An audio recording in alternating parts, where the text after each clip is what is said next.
Tennessee being Saturday, does that rivalry mean anything to you, or is it just another game to you? No, I think it means a lot to everybody. I mean, everybody that's been, part of this program, and that's why it's rivalry week. And again, a really good team, been playing well. They've been good since we've been here, so it's nothing new for us. It's one of our biggest games on the schedule, and we got them at home. At first this time they're playing really well. We're still trying to figure out some things with ourselves, but it's a great opportunity to play a great team and hopefully come out the way we did last year. Last year was a lot of fun to be able to finally get over the hump with that particular team. And again, the schedule kind of offered us a good opportunity to heal up for some of our guys who've been having some nagging injuries, as well as to kind of lock in and try to tighten up some of the things that we want to do on both ends of the floor. Do you feel like they maybe have a new dimension with Dalton Connect now? Yeah, I mean, Dalton is a really good player. I mean, he's shown that in these games, the numbers that he's been able to put up. I mean, I think they're historic numbers in some instances. So again, he's a guy that we definitely have to worry about his ability just to shoot over people. I don't think he takes bad shots. He takes good shots, but he doesn't need a lot of room. So it's important for us to make sure that we have someone with length on him and someone to really try to be physical and make it tough on him. But he's definitely a good player. But they got other players that we have to worry about. I mean, I think Adu, what he brings to the table, I think he's probably one of the most improved players in our league. Vescovi seemed like he's been here before I was here. You know what I'm saying? And so he's been around a long time. And but again, they got Josiah James, same thing. Got guys that know how to play, so we can't just focus on one guy. But we do know that he is a focus of what they're trying to do on the offensive end. Is there anything throughout the week, having a few days off, that you guys have noticed or maybe harped on more recently? No, for us, I mean, it's just about getting guys like Tyron really hadn't done anything. Tyron and he and Ez has just been gutting it out, trying to get through games. Hadn't really been able to practice a lot, so it's been good that we've had this stretch. I mean, most everybody kind of received somewhat of a bye, and this was our week to get it this week, and it came at a good time because they had Sunday off after the game. Monday we got some work in, but he was off. Him and Ez had a really light day. Wednesday was off, so now we get back to work a little bit today. Still on trying to put too much on them, and then really have a focused day tomorrow going into the game on Saturday.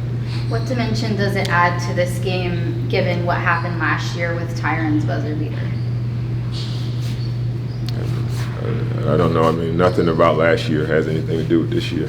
We just got to try to focus on continuing to get better, and which we are. I mean, I like the improvement of my freshmen and what they've been able to do. All of them had against really good competition, whether it be Alabama or Auburn or whoever. I mean, these guys individually have had some moments, and that's promising for us. But we need to try to get a little bit more of a collective effort throughout our. Maybe have a couple games that have a couple guys that have a good game, and then it's an off game from a couple guys. But we can find a way to get maybe 3 or 4 guys to consistently have output. I think we've been doing some good things defensively. Still rebounding the ball is key for us, especially when we go to our special packages, like our zone package of our 1-3-1, some of our fist defense. Those things, it's important for us to secure the rebound, and so that's the things we've probably been harping on more this week than anything. Is just really bringing a physical tone to going and securing rebounds after we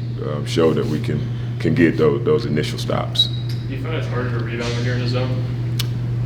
Just typically it is. I mean, I just think that's what most coaches, when you're in the zone, guys don't really have like their matchup. You got a matchup that now you got to go more and try to find somebody in your area. So that's a little bit more difficult. But but that's the key. There's somebody in your area, and then going and trying to put a body on them, not just looking, because guys have gotten really sophisticated with attacking the offensive boards. They wait for you to look and see if you're not coming, and then when you turn your head, that's when they try to attack. And we try to use that as well. We want to use that to get a little more offensive opportunities ourselves, making sure that we get guys crashing. We got guys that got the athletic ability and the length to be a factor on the boards, but it just takes the effort and the want to, and that's what we're trying to build up a little bit this week in our practice sessions. Given both the rivalry and your current record, do you feel like this game has higher stakes than typically? No, only stakes that we're worried about right now is just trying to continue to improve, and I think if we do what we're supposed to. We follow the game plan a little bit more. Obviously, make a few more of our open opportunities, and that gives ourselves the best chance to kind of get off the snide. We've been more of about one possession, one game at a time, not thinking about kind of the so-called hole that we've kind of dug for ourselves, and kind of the high. I mean, right now Tennessee's by far, I think, has shown that they're the class of the league right now, by record and just by how they played. So it's a big test, but all that stuff is kind of out of the window when you get these type of games, when it's going to be the excitement that we know that's going to be in this building for both sides. Again, I mean, obviously there's a lot of Tennessee fans in Nashville, and and Vanderbilt fans are going to be here trying to make them unhappy, and hopefully we can do our part to have them have a long night like they did last year. But it's a big test for us, but it's something that we're definitely capable of if we play up to our capabilities. Just big picture, since you've gotten here, how have you seen the sport as a whole change, and how have you kind of had to adapt to that? Just, I guess, college basketball as a whole, not necessarily on the floor. Yeah, I mean, it's been obviously a lot of things have changed. We kind of came into just this situation. It's all new. I mean, whenever you take a new job and you come into a new environment, there's always a learning curve, right? And honestly, here it took us probably about really 3 years before we knew our head from our ass. So, to be honest, and so I think now, and then on top of that, then COVID hit. So there's a lot of context that goes in between, the beginning and where we are right now. Obviously, NIL and transfer portal and all those things come into play, and it's just the reality of it. It's like we have some challenges there, but it's still challenges that we feel that we can meet. Right? We can't not. You go to school here. Not everybody can go here. Not a lot of the guys that have a lot of value in NIL are the older players, the juniors and seniors. They can't transfer here. I mean, that's just the reality of it. I mean, so our target is more freshmen, sophomore, and grads, and that's just what it is. We were fortunate to have somebody like Ezra who gave back some credits because he wanted to be a part of this program, so bad, and he wanted to be here. But not a lot of people would do that when they would have such a easier transition going to any other school in the SEC and in the majority of the schools in the country. So those are things that we battle, but I think there's going to be legislature coming down the pike that's going to be able to help try to even out the playing field a little bit as far as NIL goes, and I think that we'll be able to be a player in those markets, as well as I think targeting more, maybe even 5-star type talent for us now that we going to be able to, again, once that legislation come down the pike, it's still a ways in the work, but there's a lot of talk about it, and we're excited about that talk. That's what I signed on for when I decided to make the commitment to be here at Vanderbilt. I knew that we were in the process of building something special, and the vision that I have, it's far exceeds. We knew that we were going to have some challenges as far as adapting to the new environment of college basketball, but we're all committed to it, and I think that our day is coming. You feel you've kind of evolved in those aspects more recently?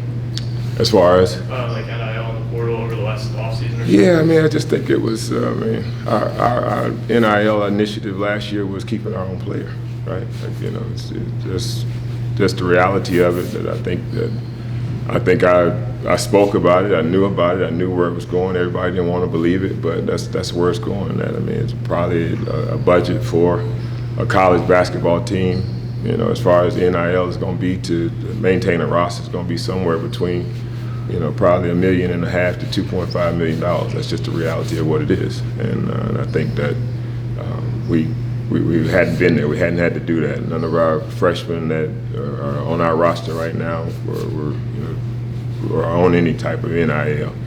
Probably won't stay that way. I mean, we got some guys that have helped themselves in creating NIL value. So our outlook is to make sure that we keep this group intact, as well as try to improve our roster through those means as well. But again, it's a little bit of a learning curve, and it's still some things that we won't just be able to probably do as everybody else do. But that's always been the Vanderbilt way, and we still feel that there's a path for us to have success that we want to achieve.